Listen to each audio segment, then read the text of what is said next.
It's a pleasure to welcome onto the program Representative Khanna. He represents California's 17th congressional district, located in the heart of Silicon Valley. He is serving his third term. Representative Khanna is, of course, a Democrat, and for that, we're extremely grateful because it's fun to have on people from the other party and actually talk through the issues. Representative Khanna, thanks so much for joining the show. And thank you for having me on. I appreciate the opportunity. Yeah, you bet. So let's talk about minimum wage, because you sort of made the news last week when you were criticized for some comments that you made about the minimum wage and small businesses. The implication seemed to be that if businesses weren't paying a higher minimum wage, then maybe they didn't deserve to be in business. So what did you mean by those comments?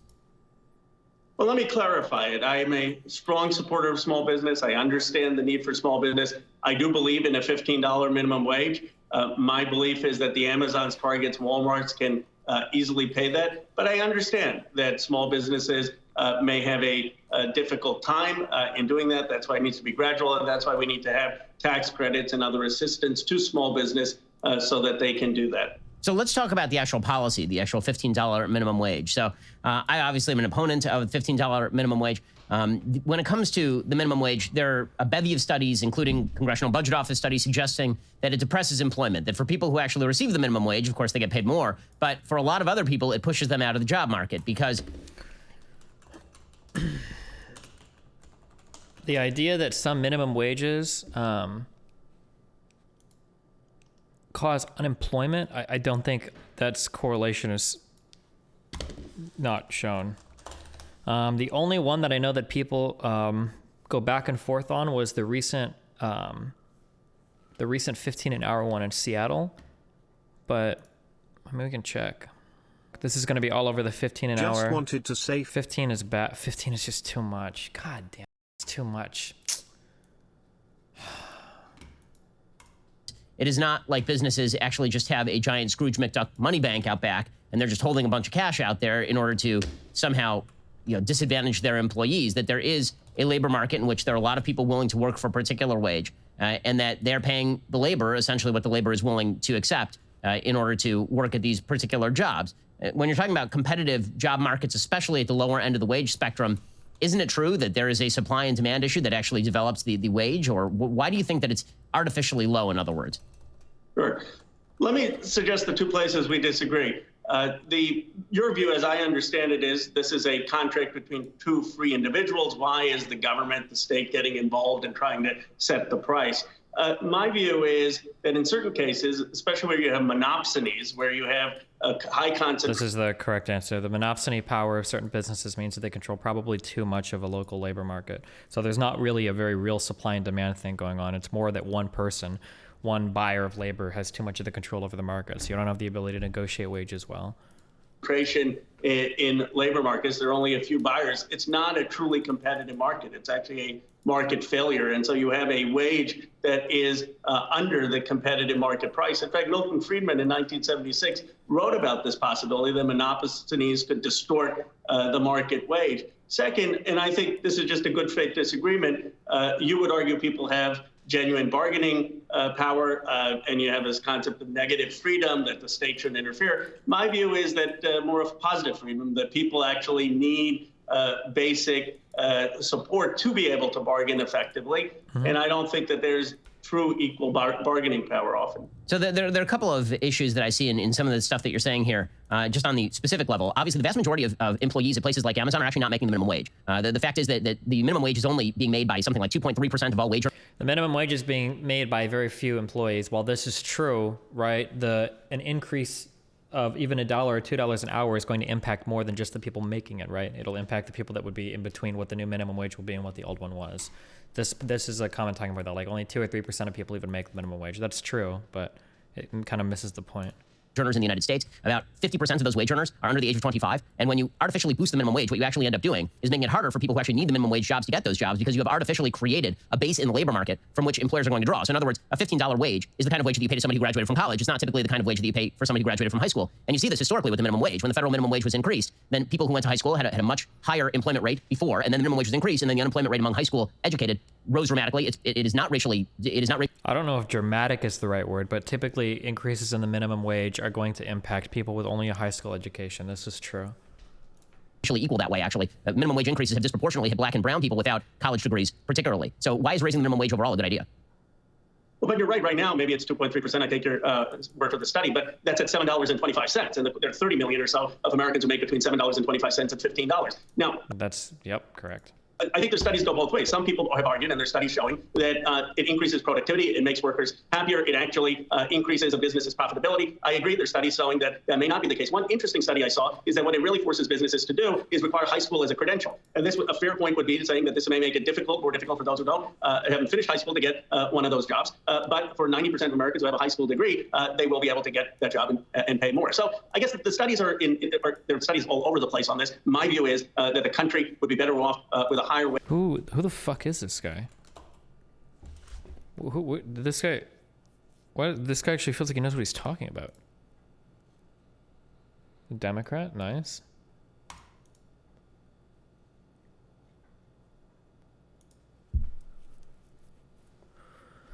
Let's see.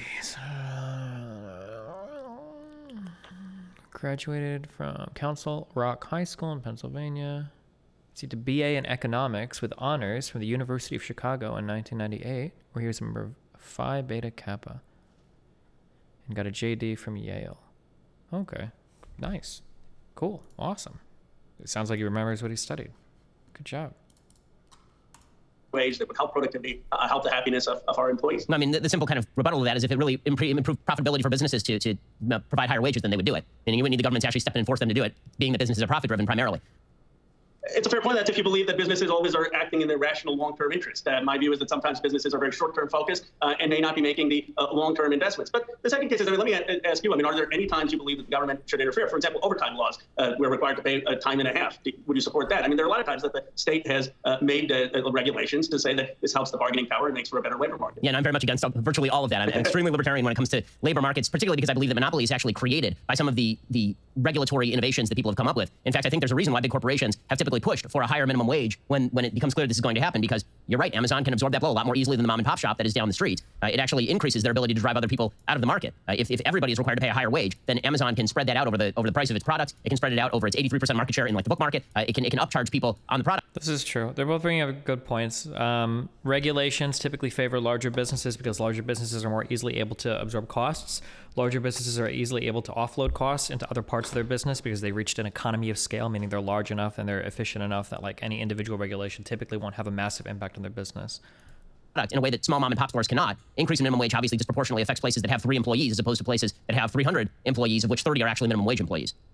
Well, you're right about that. And this is, you're right that the impact on certain small businesses is harder and that we have to take action to help those small businesses. I acknowledge that point. I will say, though, that in small communities, rural communities, often you have the case that these are highly concentrated markets. And in that case, you have employers having a lot more monopsony power to be able to set the wage in not truly competitive markets. But to the extent that my comments in the past were not sensitive enough in the way I phrased it to the challenges of small business, I acknowledge that challenge. I agree with you that it's going to be much harder for certain small businesses, and we have to be honest about it. We can't, I want to engage in an honest conversation, and to pretend that there's small businesses that aren't going to be affected and that should be helped would not be correct. We'll get to more with Congressman Ro Khanna from the 17th District of California in just 1 second. He's a Democrat from Silicon Valley. Let me tell you something about Silicon Valley. You don't want those people to have your data. Well, ExpressVPN is masked and your network data becomes encrypted, so your ISP can't see anything you do. The app connects with just one click. It is lightning fast. It is the only VPN I trust because they use a trusted server. Find out how you can get 3 months of ExpressVPN for free by visiting expressvpn.com/Ben or clicking the link in the description below. It's super easy. See, check out my computer. See, here's ExpressVPN. It is open, and boom, clicking to connect, and it's going connected. So now I'm protected, and so is my data. That is the important thing. Protect your data today. Find out how you can get 3 months of ExpressVPN for free by visiting expressvpn.com/Ben or clicking the link in the description box.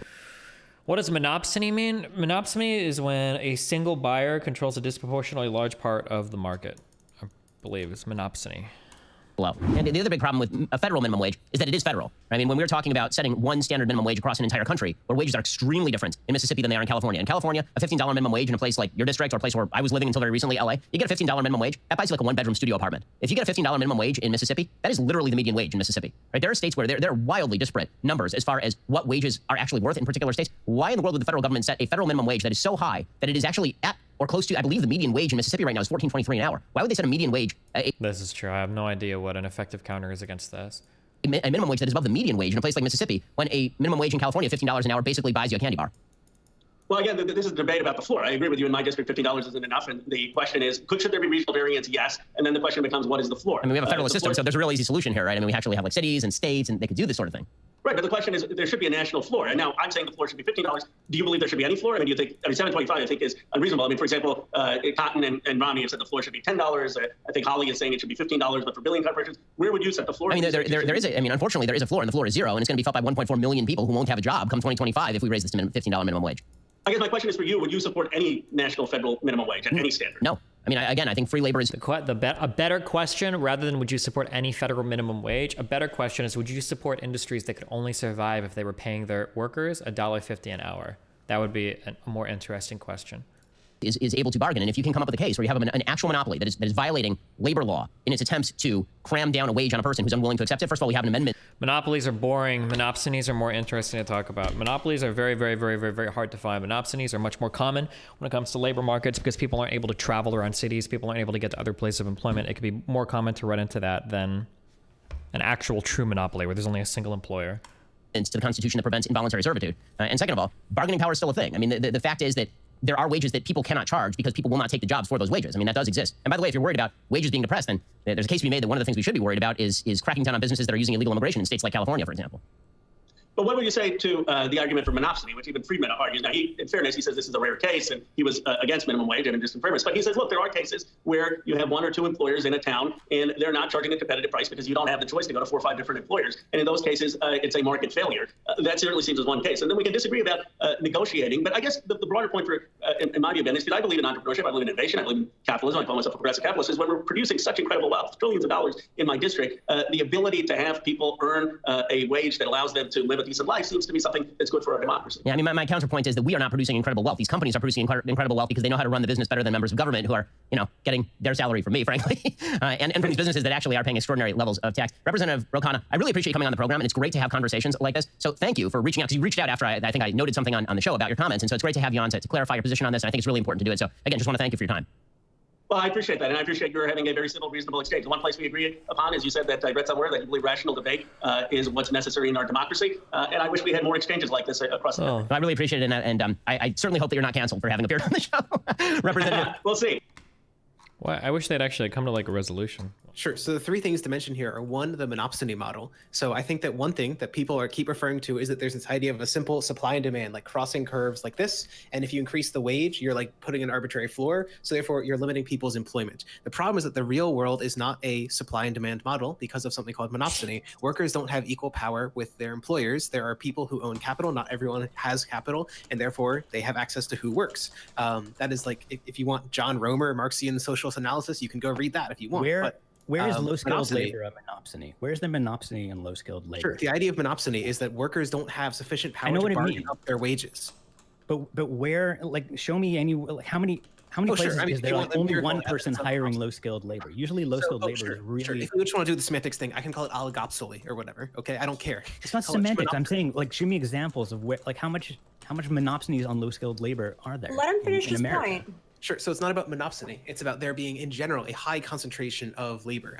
I can send you a study. I think it's AZAR 2017, which showed that I think each decile increase of labor market concentration led to like a 5% decrease in posted wage or something along those lines. Like more concentrated labor markets where there are fewer and fewer. We're only talking about the minimum wage, like the very low-skilled labor, right? So in those, among people who are going to be affected by minimum wage, where's their monopsony? Where's there only one company hiring people at minimum wage? It's a pretty specific question. That's going to be really hard to answer. There's monopsony in that they're limited employers, and there's also monopsony from the very fact that workers don't have equal power. I don't know how to make that more clear. It's that there. It's not monopsony, though. So if we want to call it something else, if we want to call it market power, I'd be happy to do so. Okay. Now, maybe market power and monopsony, you could equate the two, but I don't really care about the terminology. The idea is that this is something we can empirically measure, we can observe it, and we can see that like when you raise things up to the point where like you're talking about monopsony, there's not big disemployment.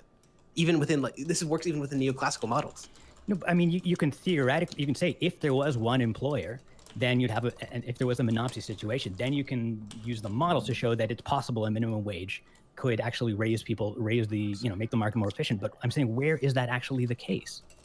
Where is there a monopsony on low-skilled employment, on minimum wage employment? It just doesn't seem, it seems like low-skilled labor is the least likely thing to have a monopsony on, right? Because there's no skill. So a low-skilled person can get a job at pumping gas or flipping burgers or a whole bazillion other industries, right? Flipping burgers and working at a McDonald's isn't low skill. It's actually very strenuous and hard to do. Okay, fine. Like, Stop making stop, Like- dude. Stop. Okay, please stop saying stupid shit like this. Like, people moralize everything. You're not allowed to say something is like low skill without being like dude. I don't want to fucking virtue zone. I wonder if this motherfucker's ever worked in a restaurant before. I'm so curious. Okay, there's somebody that worked at McDonald's and then fucking line cooked. Like, I'm really curious. Like, is it hard work? Yes, it is. But just because something is hard doesn't mean it's high skill. High skill implies a lot of training, right? Like sometimes a whole 4 years worth of college of training. Just because something is difficult to do doesn't necessarily make it a high skill job. There are way more people in the United States that can be McDonald's workers than computer programmers, even if being a McDonald's worker might be a harder job than being a computer programmer. That's such a people moralize everything so much. I got to tell you what's the reality about progressives in Congress. So let me be clear. They do not have bad intent. They all mean well. They all want the $15 minimum wage passed. They want Medicare for all passed. They want Green New Deal passed. They want all of that. Okay, they're good people. But tonight they'll meet and they will very, very, very, very likely decide to do nothing about putting $15 minimum wage back into the COVID relief bill. And that means we will lose on $15 minimum wage. But it also means, and this is the most disheartening part, and this is why I'm doing this video and telling you guys, that means we will lose from here on out. You must be able to block a must-pass bill if you are to have power. Honestly, it's just basic politics. It's not that complicated. I don't know. Wait, does Cenk ever come on? How do we bait Cenk into a conversation? I just want to get one of these people in here, and I want to see if they can answer questions. I want to hear it. I'm so curious. He explains his point in the video. Watch it. Oh. Complicated. It's not some brilliant strategy. Why does Joe Manchin get everything he wants? Why is he, like, now people are wondering, is he the president? He took out $15 minimum wage almost single-handedly from this bill. Why? He said, I won't vote for the bill if it's in it. That's how you do politics. And people might find that uncomfortable. And if you're a good progressive and a good person, you might say, well, you know, that endangers people a little bit and it delays the bill a little bit and he shouldn't do that. Okay, yes, but it does lead to power. It does lead to a seat at the negotiating table. If you're not willing to block a bill, you have no power at all. And that is the current state of play. So look, I get to people who should deserve a tiny bit of credit and then those that don't. But I need you to understand that this is meant to be constructive. And I will not just do it as criticism and then leave it be. I'll tell you what should happen and what could actually lead to a victory. So when you have a must-pass bill like this COVID relief plan, you're not actually killing the bill if you vote no. Because what is Biden going to do? Drop it? He's not going to drop it. That's not a thing that's possible. You can't drop this. You can't drop the budget. You can't drop the defense bill. Okay, those are must-passes. So what you do is you force, when you vote no, that forces them back to the negotiating table. But this time, you're actually at the table. Right now, we're not at the table at all. Now, if you're thinking, Jake, why are you even talking about progressives? Are the people wanting this? $6.99. Hey, Destiny, this news sucks. But like don't feel bad for volunteers. My inquiry. What am I Doing dodging? the right work matters even when we don't get the results we hope for. Etc. Yes, but everyone leaves the analysis right there. And that's only half the story. Manchin goes, okay, the House version, the Democratic version of the bill, I will vote no, so you must do what I tell you, okay? That is when progressives must do the equal and opposite. I'm going to call it the Manchin rule. Okay, you vote no, we vote no. You vote yes, we vote yes. Then So you want to try to hold with a Democrat president, a Democrat Senate, and a Democrat House. You want to hold the COVID-19 relief hostage for a 15-an-hour minimum wage. Then it's on you, brother. Then it's on you. Instead, they're likely going to choose to do nothing. Now, I could even live with that. You're going to say, Jake, how could you live with that? If they had a good plan to somehow get the $15 minimum wage passed in another way. So if they said, hey, Cenk, look, there's a bunch of senators that are reluctant, and here is our battle plan for flipping them. Great, I'm all ears. And I'm going to tell you guys to get excited. I'm going to tell you guys to be part of that plan, and I'm going to give credit to all the people who came up with that great plan, and let's go execute it together. If they say, hey, we're not going to block this one, we're going to block the other one, and it's not maybe, and it's not vague, it's definite, and okay, then that's a totally fine plan. And waiting an extra 8-9 months for one of those other bills to come up sounds. That's what Manchin is doing, is it not Destiny, but in the opposite direction? Is your objection just that this hurts people's lives plus looks bad for Dems because it's Manchin? I don't know why this would irk. Why do you think this would pressure Manchin to the table? Why would this bring him to the table? Do you think his district is going to revolt against him for no 15 an hour minimum wage? Isn't Manchin suggesting an $11 an hour minimum wage? It's more popular in like both parties. Like, awful to me, but I might even be willing to do that if you were actually going to do it. So, and as things stand now, they're not going to. The progressives. I agree with Cenk in that we should fight for a 15 an hour minimum wage. The time to do that is during Senate elections. Like, we have 50 seats. Like, that's it. Like, in Congress will not vote no. They will not vote no on this one, but I'm afraid they're not going to vote no on any of them. If you don't use your power, we're never going to get these bills passed. I'm not, look, you know how hopeful I am if you ever watch The Young Turks. And I was hopeful and optimistic about this one. And in fact, we got some of the way there, all of us together, right? And so if you got a good plan, I swear to God, we're going to go guns blazing all together on it. But you can't tell us that you're not going to put the minimum wage on this. You're not going to vote no. You're not going to block the bill. And again, blocking the bill is not actually blocking the bill. They must renegotiate. They must renegotiate. And at that point, they have to listen to you. Right now, you're telling them they don't have to listen to you. Don't worry about it. Only listen to Manchin. And that's exactly what's happening. Exactly what's happening. And by the way, if you're going to tell me your plan is, don't worry, Nancy Pelosi's on our side and she'll do it later. Okay, on that one, I'll be super clear. That is not the correct answer. Nancy Pelosi's nowhere near on your side. Neither is Chuck Schumer. I've seen them play this shell game 1,000 times over. Neither is Joe Biden. Neither is Kamala Harris. They all, I mean, the guys are the most gullible. I'm sorry, but I mean, folks that are like regular voters, et cetera. But sometimes it happens with legislators too. Actually, a shocking number of times it happens with legislators. Oh, no, Schumer said he was interested. He wants to do the minimum wage. Who cares what he's are Dems just going to do nothing unless they have 60 seats? No, I mean, like maybe like 52 or 53 or 54. Maybe give yourself a little bit of wiggle room. I think 52 would help for the two big moderates in Congress. Like, said, what did he do? I mean, right now they could put it in the bill. Right now they could put it in the bill. And they could say, Manchin and Sinema. No, the answer is no. Now we're going to negotiate. We're going to negotiate, right? Instead, what all of them are saying is, no, we're not going to negotiate. We're just going to give Manchin whatever he wants. No, we can't have it. If you got a plan, I'm 1,000,000,000% in. But if you can't win and you choose not to fight, and then you don't have a plan on top, no, I'm all the way out. So, and look, guys, my job is to do the news and be honest with you guys. And right now, I don't see any plan at all. And so you're not going to get minimum wage, $15 minimum wage, and you're not going to get any progressive priorities. They got to figure out what they want to do. So look, you want me to tell you obvious things? Sure. It's the reality is Biden, Schumer, and Pelosi never wanted it. They were always going to play this game. And if you're a Young Turks viewer, you know that for a fact because you saw me with your own eyes tell you over and over again, they don't mean it. They're never going to actually vote yes on minimum wage. That Biden never meant that promise. And I told you that was going to be the very first thing thrown out of the COVID relief bill. You all saw it with your own eyes. And that's exactly what happened. Why? Am I some political genius? No, it's super obvious. They work for the Chamber of Commerce. They work for their donors. It's the most obvious thing in the world. If we had any journalists in this country, you would all know that. They would show you the millions of dollars like we do. They would show you the millions of dollars that they take from their donors on those issues and how they vote with their donors. That's who Biden is. That's who Manchin is. That's who Sinema is. I mean, if they were like a wrestling tag team, they'd be called the Chamber, okay? Because they work for the Chamber of Commerce, who's their donors. It's the most obvious. So that. okay. All right, this is boring. I'll do this quick. Why $15 minimum wage is pretty safe and why economists change their minds on the minimum wage. Changing opinion among economists. Do minimum wages substantially lower employment among low-wage workers? Okay.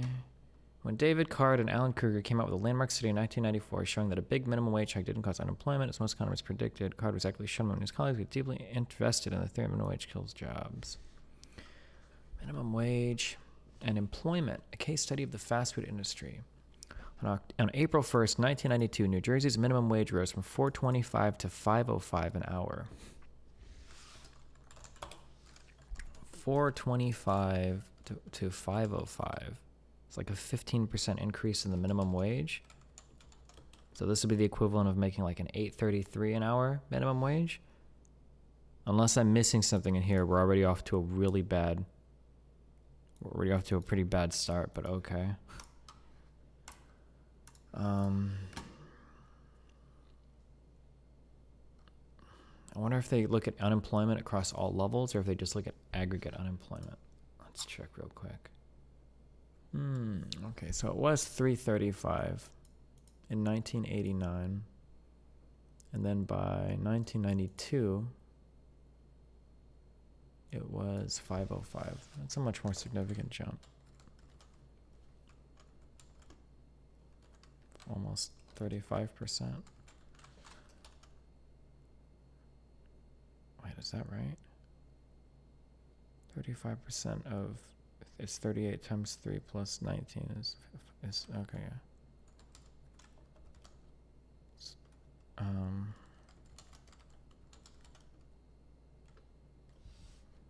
So that'd be a little bit under $10 an hour, okay. I doubt that he uses Cenk to argue $15 is good. Well, because the big argument against the bump to 15 an hour right now is that it's just really, really, really, really, really high.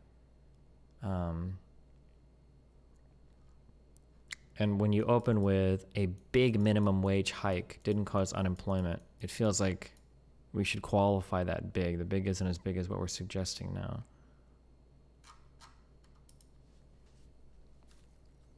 So we have number of stores closed. They're using Pennsylvania as a control for the study.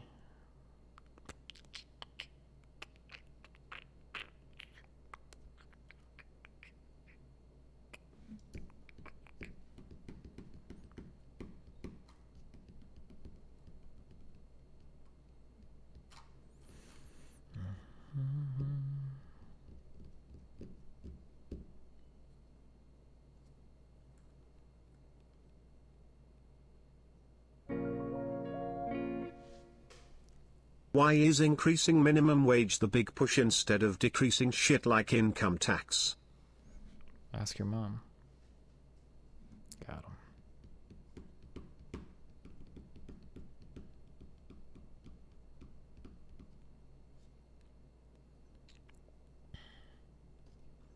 I can't read these tables, dude. Jesus, I suck at this.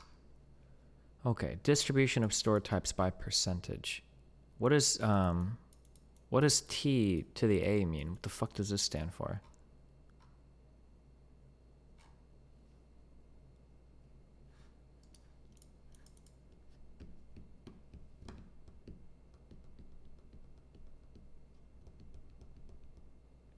Nobody? Not one stats guy in here. Not even a single one of you guys.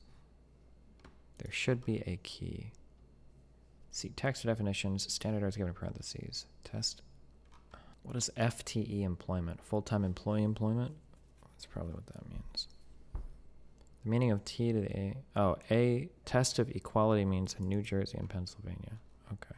I don't know what that means, but okay. I don't know what it means. It's negative 0.5.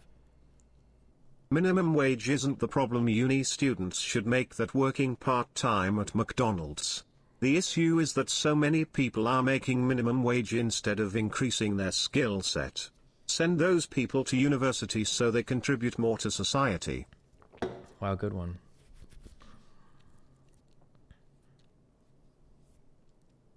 Oh, thank God, Dev. The calculation of full-time equivalent is an employee's scheduled hours divided by employer's hours per full-time work week. When an employer has a 40-hour work week, employees who are scheduled to work 40 hours per week are 1.0 FTEs.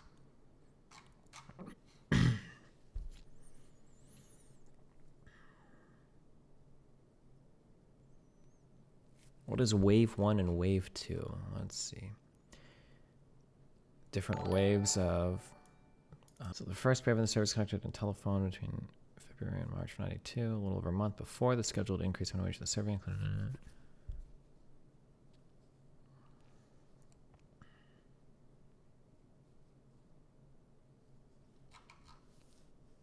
Second wave of the survey was conducted in November and December of 92. So about a year after. Poco 43 Moto, $4.99. About 8 months. If I send I super chat, will you read it? Guess I'll find out. Good job, buddy.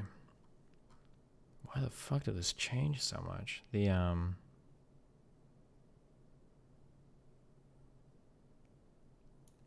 percentage of full-time employees in wave 1 of Pennsylvania was 35%.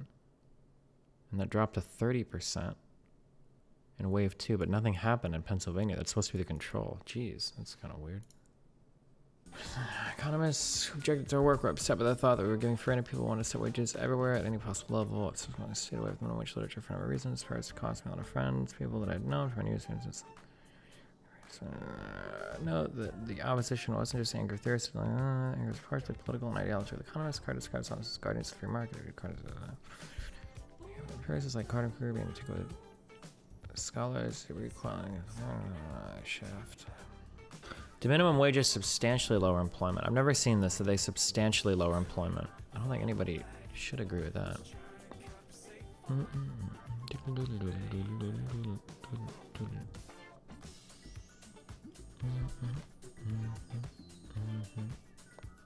This sounds consistent with what I've seen in the past. Overall, this body of evidence points to a relatively modest overall impact on low-wage employment, which is true, but none of these have been a significant minimum wage hike, like 15 an hour would be.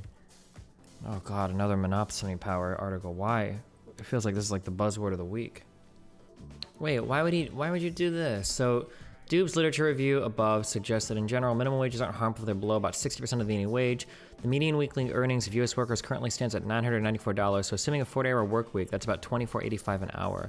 Would the median wage across all sectors across the entire country, is that really a good way to earn it? Or to peg this? Like, if I look at like median wage California, and I compare that to like median wage Iowa, like these are substantially different numbers. 75,500 versus 60,000. What if we go further south? What about like Louisiana? Median household income is 49. It's 10,000 lower. What about like Arkansas? It's 42,000. Like, why would you do the 60% of median wage West Virginia? Annual mean wage is 43,000. Why would you do this across the entire country? 60% of that is about $14.91, meaning that $15 is right around the maximum sale level. That's that feels like a really bad calculation. Oh, he acknowledges this at least. In small towns in Kansas where wages and living costs are naturally a lot lower, federal mandated 15 an hour could be a big problem. Fortunately, there's reason to think that small towns will be screwed by 200. The reason is that because small towns also tend to have fewer employers and therefore more monopsony power. And as we saw above, more monopsony power means that minimum wage is less dangerous and can even raise employment standards. But that's only so long as you're not going too high though, right? Monopsony power is bad because we would say that it sets the wages way below what the natural, I guess like the supply demand would settle at, right? But monopsony power doesn't just mean that we can like spend more and more and more for labor and make it better, right? We would still try to be settling somewhere in this. Fuck, this seems like a really bad, I don't think these two lines connect like this. I'd be, try and get no one for a talk. Yeah, maybe, if he wants to. Remember to hit that like and subscribe, and don't forget the notification bell so that my videos show up right in your feed. Ha ha, it smells like a shipwreck to me. Ha ha. That is the worst French accent I think I've ever heard in my entire life. And it's not like my French accent is great. Let's hear yours then. Oui, I would love to go and get the croissant.